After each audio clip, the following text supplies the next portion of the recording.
nós estamos hoje na nossa última mensagem desse tema. Transformados pelo Espírito, vencendo as obras da carne. Passamos o mês de julho falando sobre isso e falamos de diversos temas, né? Falamos sobre idolatria, sobre a obra da carne, né? Que se manifesta através da idolatria, através das imoralidades sexuais, através das bebedices, das glutonarias. Falamos sobre isso semana passada, inclusive. E falei também que tudo isso que a gente está colocando aqui para vocês é exatamente para que tudo isso venha à luz, não para envergonhar vocês, não para deixar vocês constrangidos, e sim exatamente para que isso possa ser colocado diante dos cuidados do Espírito Santo de Deus. E que Ele possa fazer essa obra purificando tudo aquilo que necessita ainda ser purificado.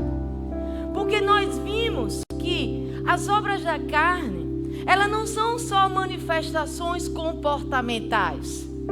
As obras da carne nos mostram, gente, que na verdade ainda existe dentro de cada um de nós áreas da nossa vida que não foram ainda tratadas, curadas, ou pelo menos expostas ao Espírito Santo de Deus para que Ele possa fazer a obra. Então tem coisas que precisam ainda ser tratadas dentro de nós. E enquanto não são tratadas, essas obras se manifestam. Vira e mexe, elas se manifestam. E hoje nós vamos falar sobre algumas obras bem sensíveis e muito comum, infelizmente, no nosso dia a dia. Nós vamos falar hoje sobre as obras da carne que interferem muito nos relacionamentos. A inveja, o ciúme e o ódio. E para que a gente possa falar um pouquinho sobre isso, vamos lá para a história de Caim e Abel. Quem já ouviu falar a história de Caim e Abel? Está lá em Gênesis 4, Gênesis 4, versículo 1. Diz assim a palavra. E Adão conheceu Eva, sua mulher. E ela concebeu e teve Caim e disse: concebi um homem do Senhor. E ela também teve Abel, irmão dele. E Abel era um guardador de ovelhas, mas Caim era um cultivador da terra. E no passar do tempo, aconteceu que Caim trouxe do fruto da terra uma oferta ao Senhor. E Abel, ele também trouxe das primícias e da gordura do seu rebanho. E o Senhor teve consideração por Abel e por sua oferta, mas por Caim e por sua oferta, ele não teve consideração. E Caim ficou muito irado e o seu semblante caiu. E o Senhor disse a Caim: por que estás irado? E por que o teu semblante está caído? Se tu fazes bem, não serás aceito? E se não fazes bem, o pecado jaz à porta. E para ti será o desejo dele, e tu deves governar sobre ele. E Caim falou com Abel, seu irmão. E aconteceu que, quando eles estavam no campo, Caim se levantou contra Abel, seu irmão, e o assassinou, e o matou. E o Senhor disse a Caim: onde está Abel, teu irmão? E ele disse: eu não sei, sou eu o guardador do meu irmão. E ele disse: o que tu fizeste? A voz do sangue do teu irmão está clamando a mim desde a terra. E agora tu és amaldiçoado desde a terra, que abriu a sua boca para receber o sangue do teu irmão da tua mão. Quando tu cultivares a terra, ela não te dará mais a sua força. Fugitivo e errante serás na terra. E Caim disse ao Senhor: meu castigo é maior do que eu posso suportar. Eis que tu me expulsaste neste dia da face da terra, e de tua face eu estarei escondido, e serei um fugitivo e errante na terra. E acontecerá que todo aquele que me encontrar me matará. E o Senhor lhe disse: portanto, todo aquele que matar Caim, a vingança será tomada sobre ele 7 vezes. E o Senhor fixou uma marca sobre Caim, para que qualquer que o achasse não o matasse. E Caim saiu da presença do Senhor e habitou na terra de Nod, no leste do Éden. Talvez seja diferente a versão, ele está em NVI, eu estou em uma outra versão. Mas essa é a história de Caim e Abel. Vamos relembrar um pouquinho lá o contexto daquele tempo. Logo após a queda de Adão e Eva, surgem os primeiros filhos da humanidade, Caim e Abel. Seus primeiros seniquidos foi com Caim e Abel. Foram os primeiros meninos, os filhos da humanidade, foram eles dois os primeiros. Ambos foram, gente, criados na mesma família, no mesmo lar, tendo como pai Adão e como mãe Eva. Estavam os dois debaixo da mesma educação, debaixo de todas as instruções, de tudo que o pai falava para um, falava para outro. Mas ficou muito claro nessa passagem aqui que tinha algo que os dois tinham de diferente. E não era sobre educação, não era sobre a oferta, e sim o coração de cada um. E existia algo diferente, e esse algo chama-se motivação do coração. Caim foi o primogênito, foi o primeiro. Na sequência veio Abel. Como eu falei, ambos ali educados pelo mesmo pai, pela mesma mãe, todos conheciam a Deus. Os dois conheciam a Deus. Os dois sabiam, gente, da importância de um momento como esse, de ofertar ao Senhor. Os dois sabiam também. Mas como eu falei também, o que diferenciava um do outro era a motivação do coração de um e do outro. E aí a gente fica pensando nesse cenário, quantas pessoas estão em cenários semelhantes a esse, estão debaixo de uma casa como essa, servindo a Deus, ofertando como vocês acabaram de fazer, muitas vezes louvando ao Senhor aqui na comunidade. Mas Deus, que vê o nosso coração, observe exatamente o que? O estado do coração de cada um de vocês. Eu tive uma reunião ontem com os meninos do louvor e eu disse a eles: meninos, Deus não quer performance de vocês. Deus quer uma adoração verdadeira, de dentro para fora. Uma oração que vai realmente mostrar o coração de amor que vocês têm por Ele. Não é sobre cumprir rituais, não é sobre subir aqui, não. É sobre exatamente adorar o Senhor em espírito e em verdade. No versículo 3 e 4 diz assim: passado algum tempo, Caim trouxe do fruto da terra uma oferta ao Senhor. Abel fez o que, gente? A mesma coisa, fez uma oferta. Só que como foi a oferta de Abel? Ele trouxe das partes gordas, das primeiras crias do seu rebanho e entregou a Deus. Ele nem esperou o gado procriar.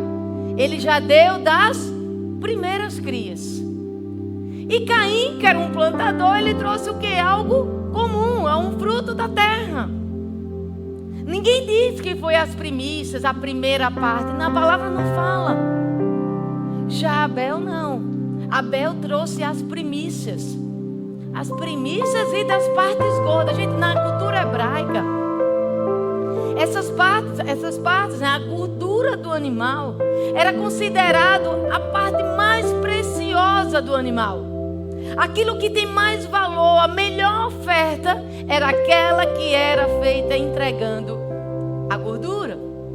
Representava exatamente o que? A excelência, o valor máximo que você poderia ofertar. Isso era tão valioso que lá em Levíticos 3,16 diz que Deus ordena que a gordura das ofertas seja queimada como aroma agradável a Ele. Aqui ele diz, o sacerdote os queimará no altar como alimento, como oferta preparada no fogo, de aroma agradável. Toda a gordura será do Senhor. Não se podia dar isso, porque tudo isso já era direcionado para Deus. Ou seja, Abel ofereceu a Deus o melhor, o mais nobre, o mais valioso, aquilo que era mais valorizado naquele momento. Só que o que acontece quando você vai ler? Você vai entender que o problema não foi a oferta, embora seja uma oferta diferente. Mas o problema não foi a oferta, mas o estado do coração. Mostra aí o versículo 7. O versículo 7, por que a gente fala que é o coração? Porque veja como Deus fala para Caim. Se procederes bem, não é certo que serás aceito? Ou seja, ele não estava dando uma oferta, um estava dando uma oferta e o outro estava dando uma oferta. Onde é que está o mal? O coração. Entretanto, se assim não fizeres, sabe que o pecado espreita a tua porta e deseja destruir-te. Cabe a ti vencer.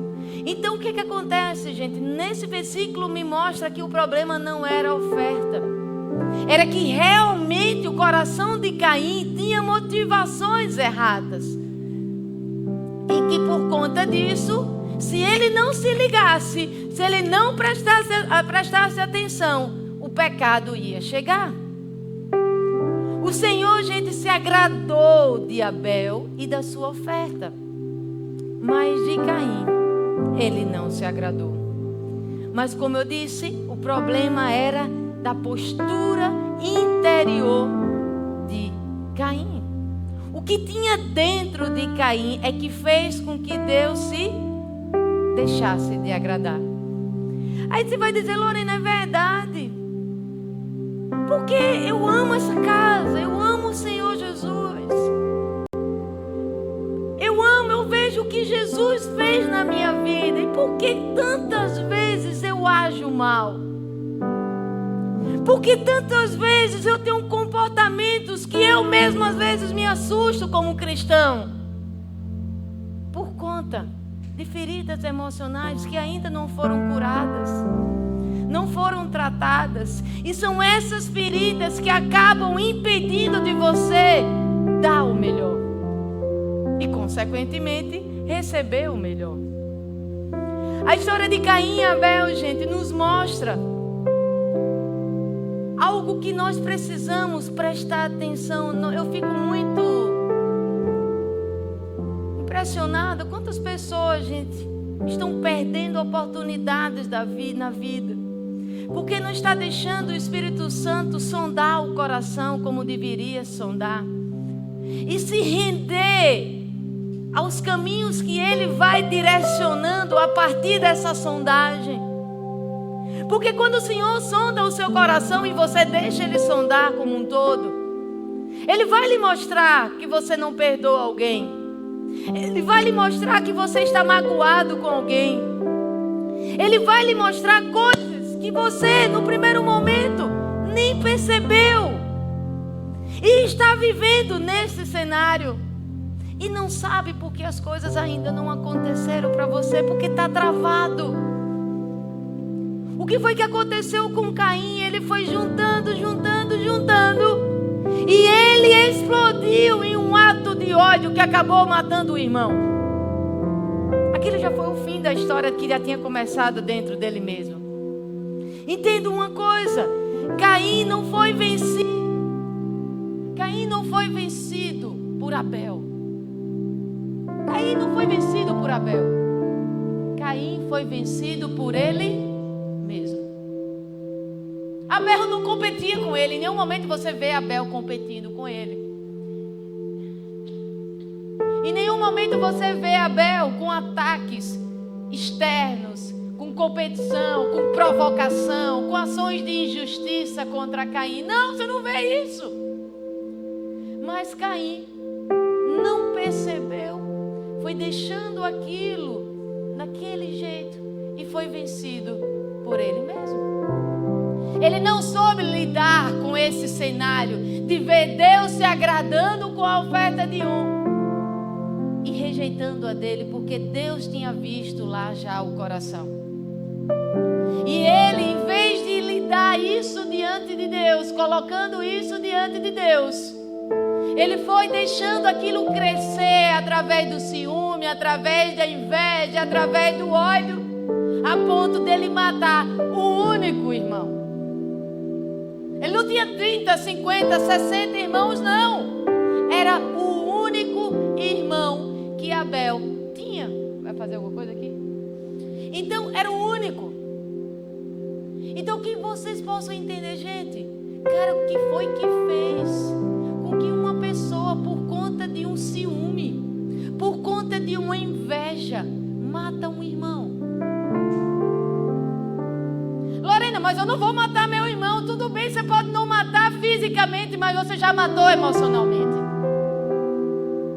Você já matou seu pai, você já matou a sua mãe, você já matou quem for emocionalmente. E dá no mesmo. Por conta de ciúme, de inveja e do ódio. Vamos falar um pouquinho sobre ciúme. Gente, o ciúme não tem nada a ver com o outro. O ciúme é sobre você. Ele exatamente nasce quando você, com a sua autoestima baixa, sua autoestima ferida, precisa ver o outro que você tem como oponente derrotado para você se sentir bem. Quantas pessoas ficam bem com a sua derrota? Se você estiver dando resultado na vida, seja no trabalho, seja na igreja, seja na sua família, você pode ter certeza que é alvo de pessoas assim. Pessoas amargas, feridas, machucadas na sua alma, elas têm ciúme de você. Até a pastora falou sobre isso no culto dela. Tem pessoas que você, do nada, a pessoa odeia você. Que loucura é essa? Eu nunca vi nada por essa pessoa. Mas você tem algo que ela acredita que é dela, que está com você. Mas é tudo da cabeça dela, não é dela, é seu. Mas ela pensa que é dela. É exatamente um sintoma de um coração que é inseguro.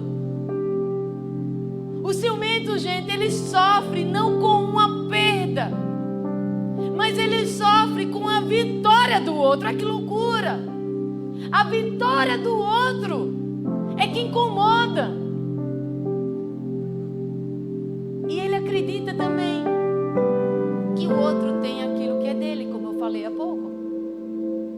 Ele acha que se você tem algo, se você tem um status, se você tem uma posição, se você tem um trabalho, seja lá o que for, ele acha que isso é dele. E por isso que ele começa a meter o pau em você. E por isso que ele começa a falar de você, para ver se você cai. O ciumento ama denegrir a reputação do outro, para ver se você cai, e só assim ele pode subir. E aí o ciúme alimentado gera o que, gente? Inveja. E a inveja alimentada, como aconteceu aqui, gera o que? O ódio. E o que é inveja, Lorena? O que é a questão da inveja? Gente, a inveja, a pessoa, ela não quer um celular. Ela quer o seu celular. Ela não quer um celular qualquer. Ela quer aquele celular que João Paulo estava na mão. E você, cuidado com o invejoso, porque ele é muito sutil. Onde você comprou essa camisa? Muito bonita ela. Ela quer a sua camisa.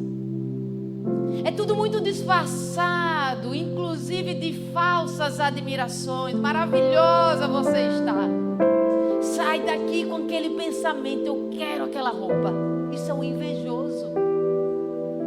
E isso, gente, é uma ferida que muitas vezes ninguém Porque muitas vezes, inclusive, está escondido por trás de sorrisos, por trás de parabenizações. Eu disse pela manhã, Deus dá a cada um de acordo com o dom, e Ele vai dando as ferramentas, Ele vai dando exatamente as habilidades.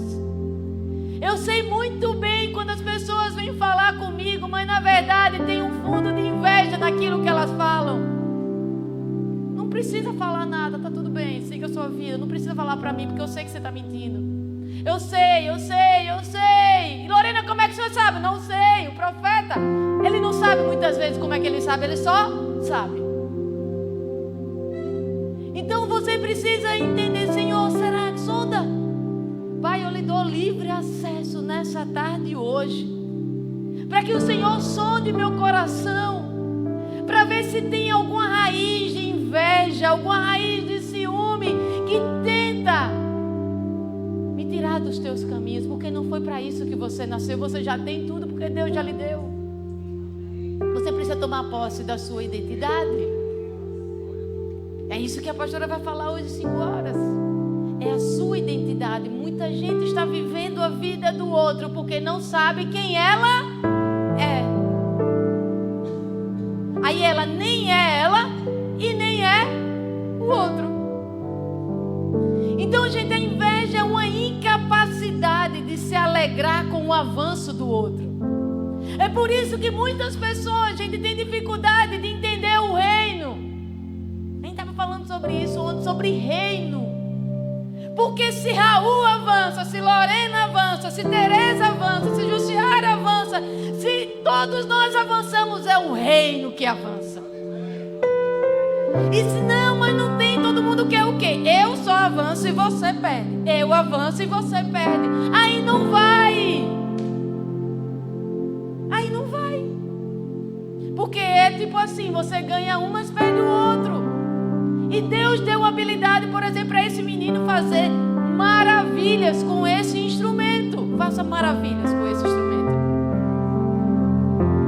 Veja o que sai da mão desse menino através de um instrumento. Olha o som. Mas pode ser mais forte, né? Vamos botar algo mais agressivo. Eu gosto de algo, nós estamos na Souza. Veja que isso aqui, gente, ele está ali, dedilhando, brincando ali com os dedinhos. Brincando com os dedinhos. Então você imagina, se junta Wagner, junta Lorena, junta Jussiara, junta Adriano, junta todo mundo, todo mundo pra cima.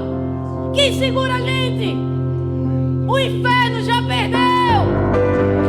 Mas não, fica lá. Eu não quero.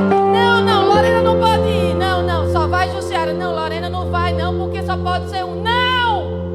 Deus me chamou para uma coisa, Jussiara para outra coisa, Raul para outra coisa, Adriano para outra coisa, Rose para outra coisa e assim por diante. Então não precisa você se entristecer com o avanço do outro. A inveja é algo tão horrível que a bênção do outro passa a ser como se fosse uma acusação para a sua própria identidade.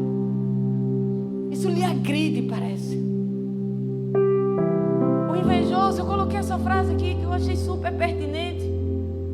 Ele deseja apagar o brilho de quem Deus decidiu honrar. De quem Deus decidiu honrar. Meu filho, você vai ser honrado. Aí o invejoso vai lá e quer botar pá de cal lá em cima. Quer deixar esse menino todo torto, todo errado. Mentira, Satanás. Foi Deus que levantou. Para de querer atrapalhar. E aí vem o ódio. O ódio é uma somatória de tudo isso aí. A somatória de mágoas. A somatória de ressentimentos. Uma somatória de rejeição, frustração.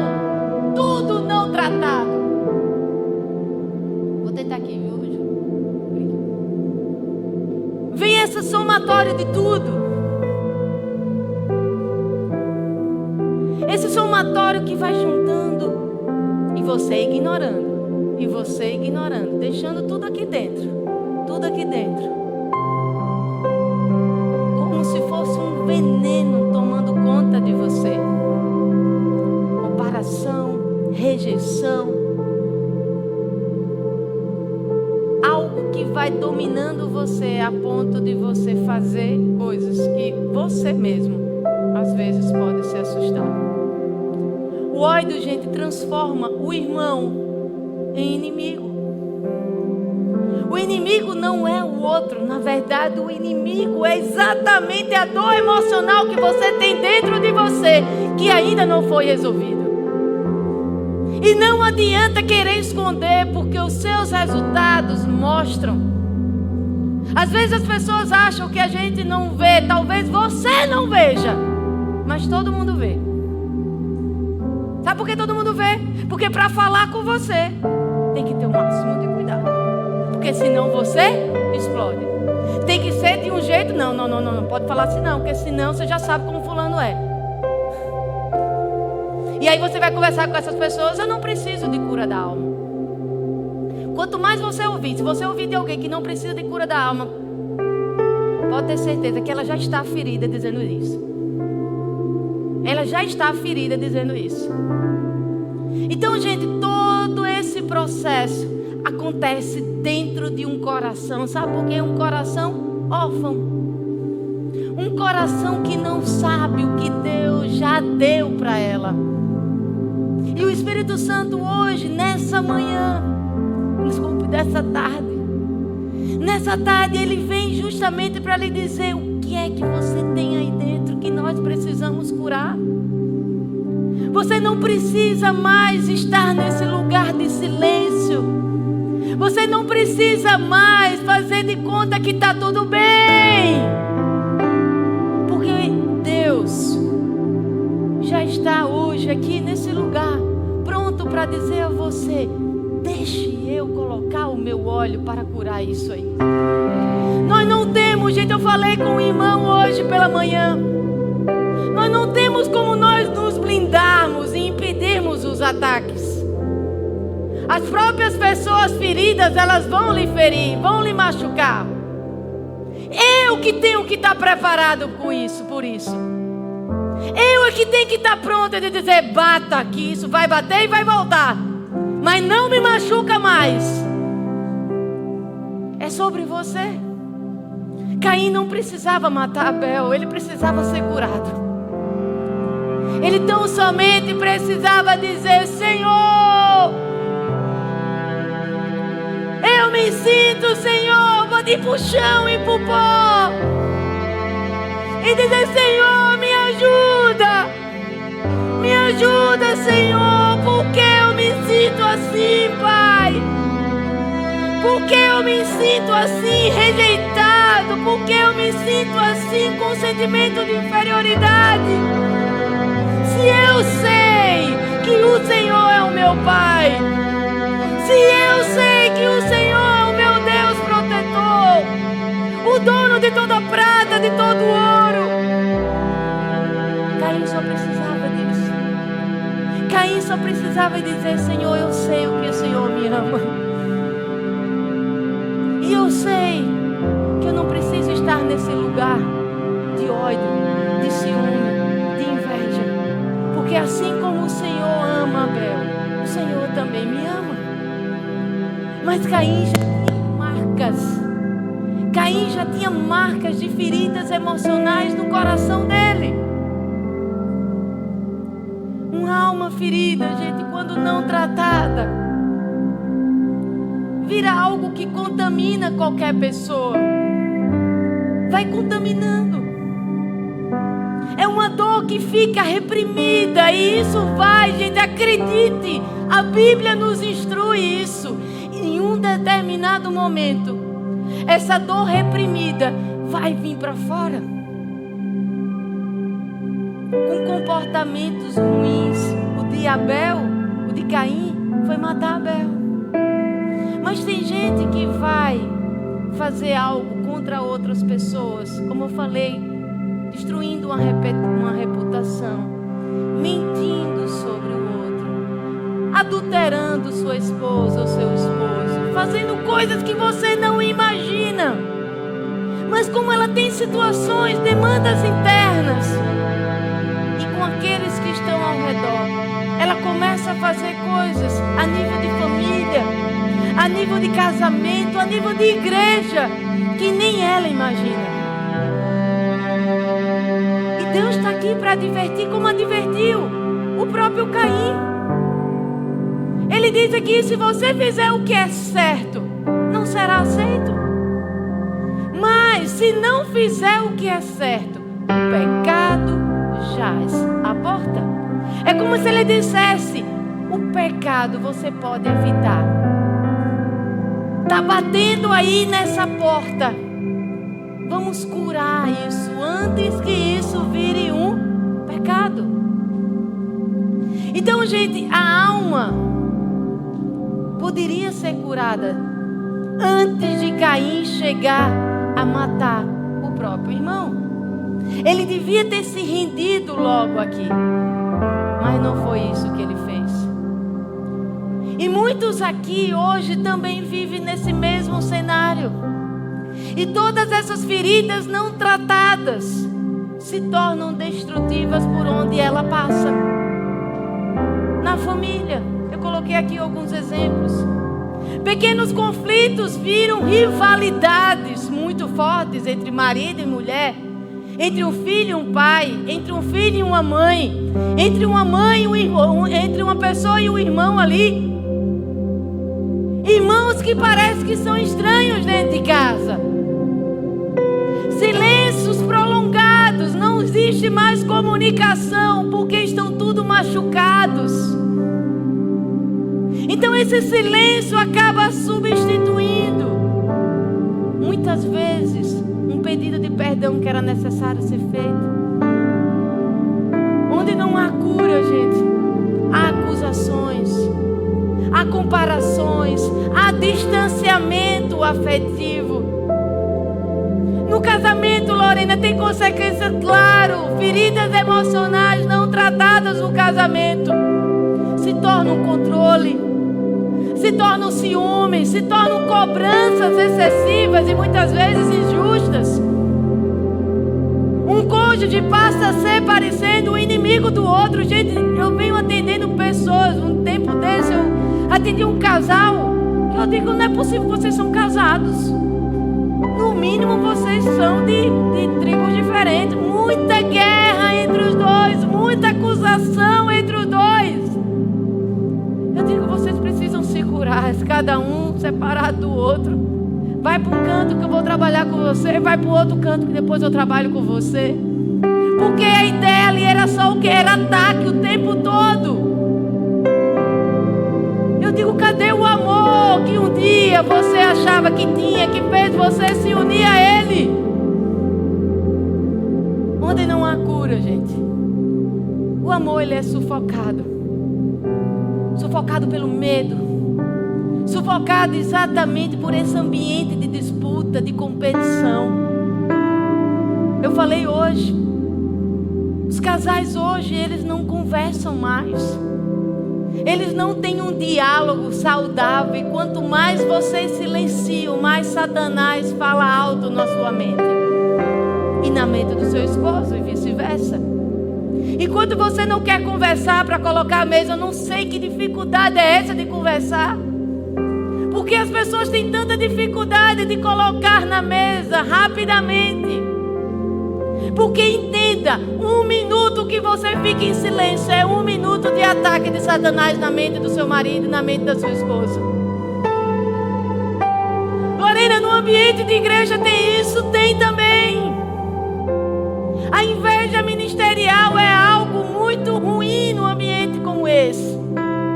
Quantas pessoas a gente vê uma inveja disfarçada, inclusive de zelo espiritual?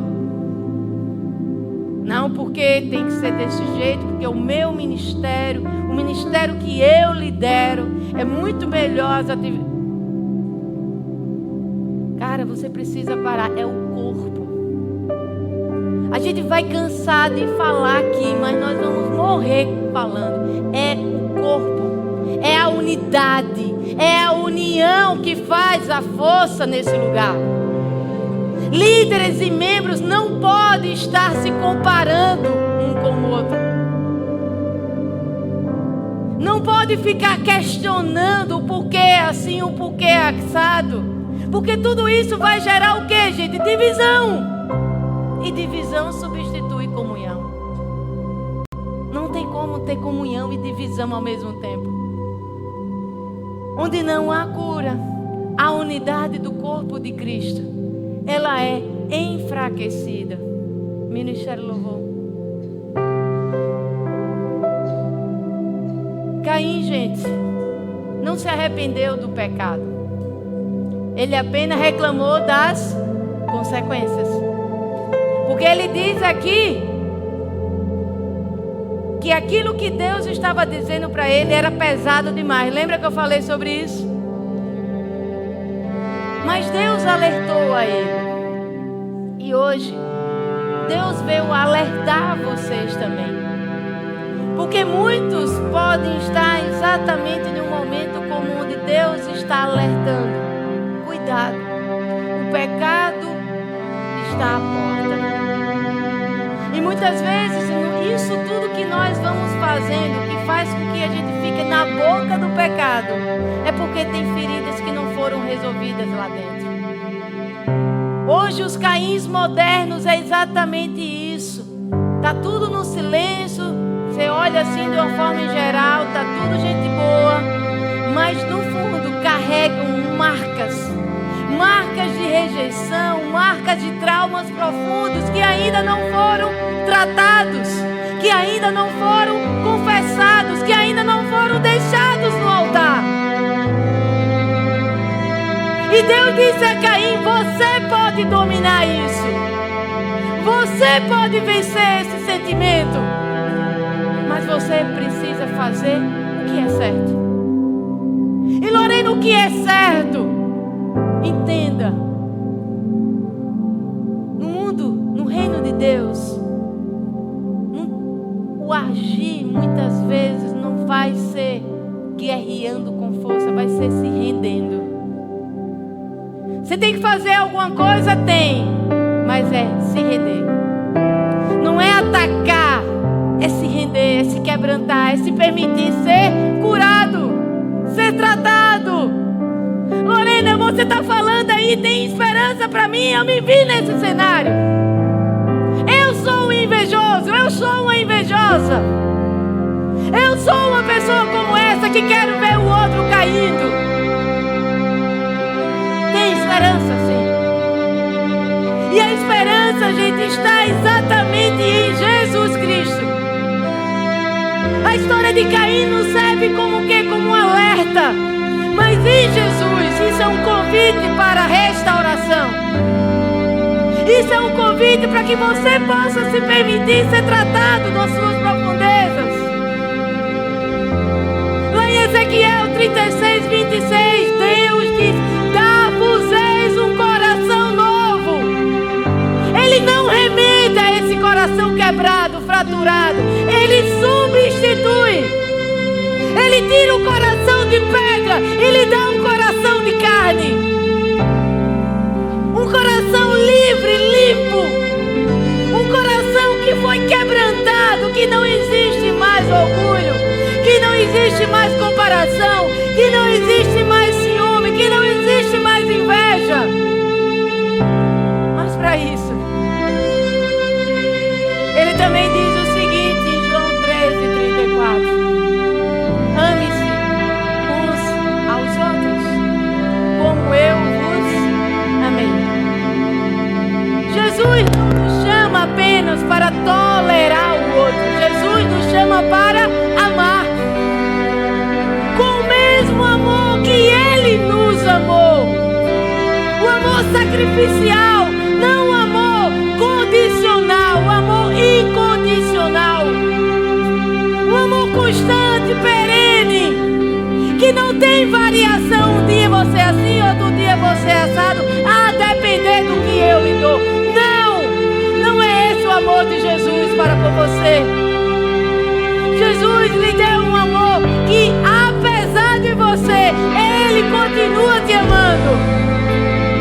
E essa é a chave da cura de vocês. Eu falei para a pastora hoje, eu digo, pastora, pelo amor de Deus, a chave do processo de cura é o amor. Porque quando eu tenho esse amor de Jesus dentro de mim, quando as pessoas me atacarem, quando as pessoas levantarem falso testemunho de mim, quando as pessoas tiverem inveja de mim, quando as pessoas tiverem ciúme de mim, quando as pessoas quiserem me derrubar, eu continuarei amando. Porque foi isso que Jesus fez por mim. E nessa tarde, gente, Ele veio aqui para lhe dizer que você não precisa mais ficar ferido. Você não precisa mais ficar isolado, ferido, mascarado, como se tudo estivesse bem. Você vai começar a dizer agora: raízes de comparação, raízes de ciúme, raízes de inveja caiam por terra agora, no nome de Jesus. Eu não quero mais ser dominada por esses sentimentos. Eu não quero mais ser dominada por essas obras da carne que estão me impedindo de eu chegar onde eu tenho que chegar.